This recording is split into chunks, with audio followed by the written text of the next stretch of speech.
இயேசுவின் அன்பு. கிறிஸ்து இயேசுவின் நாமத்தினாலே உங்களுக்கு அன்பின் வாழ்த்துக்கள்.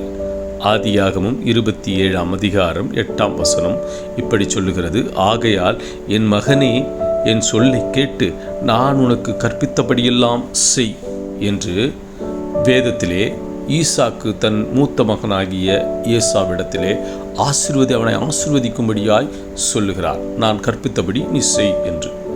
ஆனாலும் அவன் சென்று அவன் ஏற்ற நேரத்திலே வருவதற்கு தாமதமாகி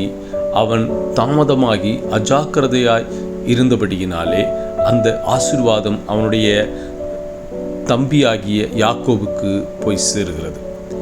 எனவே நாம் கர்த்தர் கொடுக்கிற கனத்தை சில அற்ப காரியங்களுக்காக இழந்து போகாதபடிக்கு, அசதியாய் இல்லாதபடிக்கு ஜாக்கிரதை உள்ளவர்களாய் இருந்து அதை பெற்றுக்கொள்ளத்தக்கதாக ஆயத்தப்பட வேண்டும்.